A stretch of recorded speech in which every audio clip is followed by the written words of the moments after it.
Hey, thanks for checking out my channel. I'm John Stark from MacTheMovieGuy.com, and this is a review of Christmas with You. God, that's such a generic title.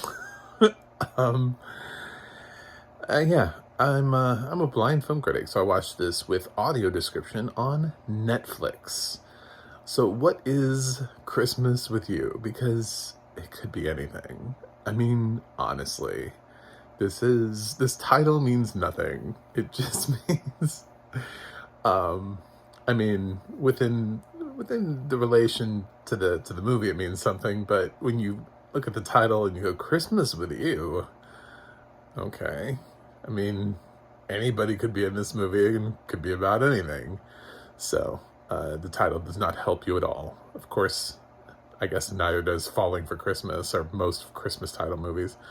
But this is my second Christmas Netflix movie this year so far to review. And I didn't think I was going to be reviewing these. And the truth is, I probably won't review all of them. But I'll be honest. When I saw Freddie Prinze Jr. was in this, that got me.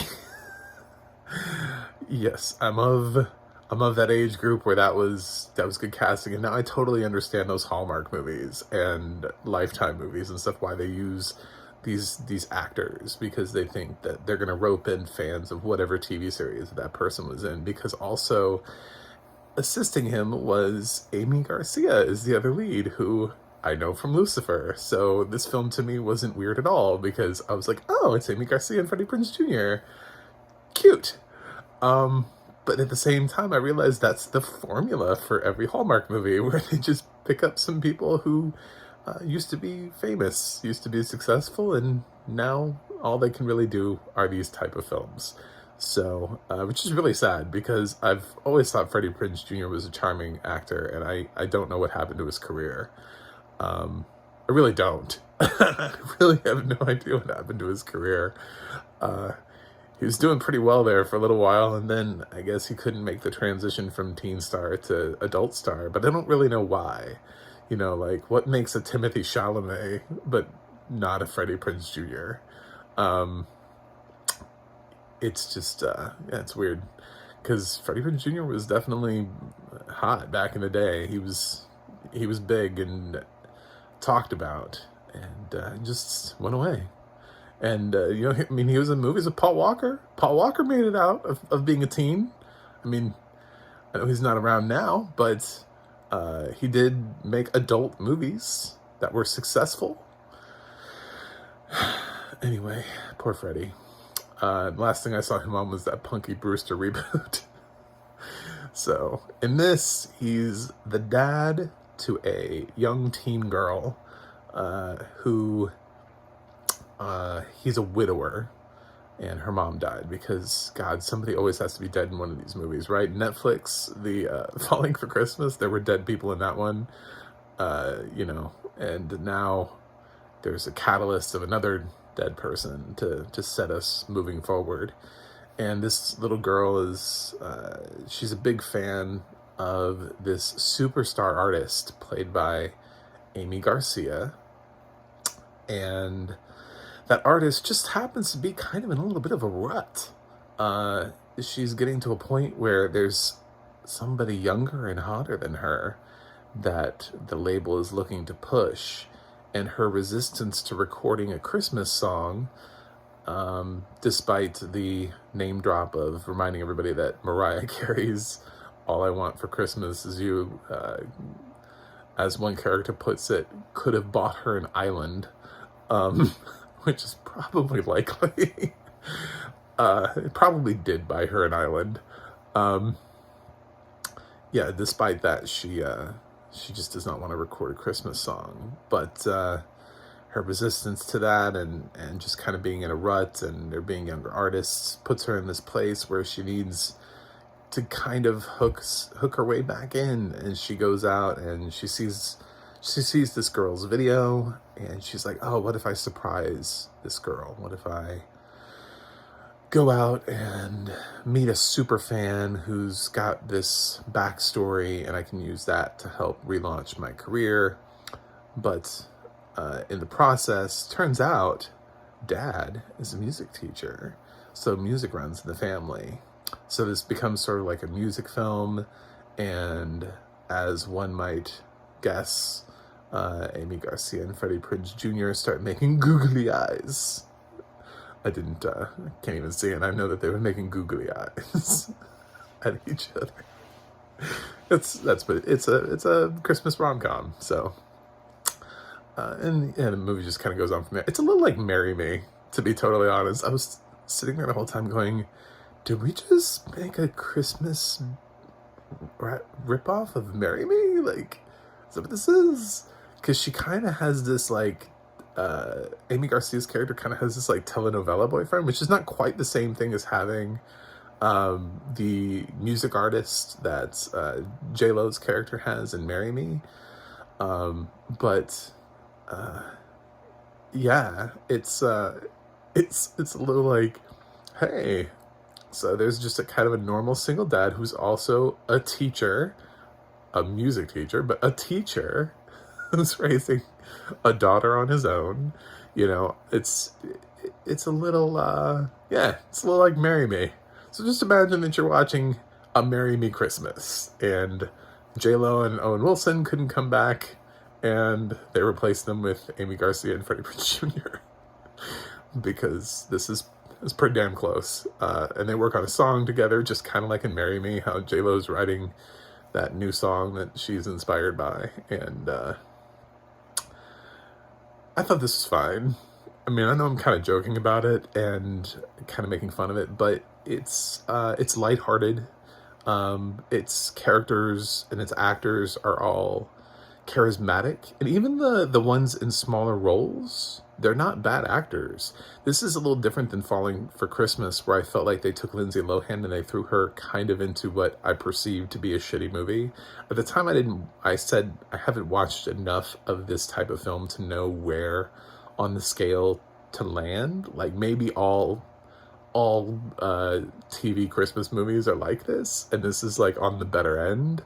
And I don't like grading films against other films. I say frequently, I'm not the guy who's like, oh, Falling for Christmas gets a D-, because my grading scale is based on the fact that I've seen The Shawshank Redemption and The Godfather.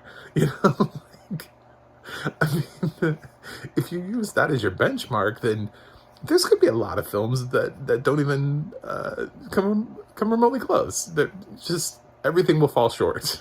So you have to kind of grade it on what is it that it's trying to do and achieve, what genre is it in. Christmas With You is not trying to compete against Pulp Fiction. Like, it's just not. So it's two totally different audiences, two totally different purposes in life. So this is just a nice Christmas rom-com you can turn on, and if you've got a date or if you've got a wife and you just want to have a nice night, this is kind of that movie. I don't think it was much worse than Marry Me, to be honest. And that film had all of the backing of a major studio with all the production values, and it had J-Lo and Owen Wilson, and I gave that movie a B. This just has just a little bit downgrade from that. But the supporting cast here, I wasn't annoyed by any of them. I was annoyed by some of the people in Falling for Christmas and some of the other roles. They were just a little bit much.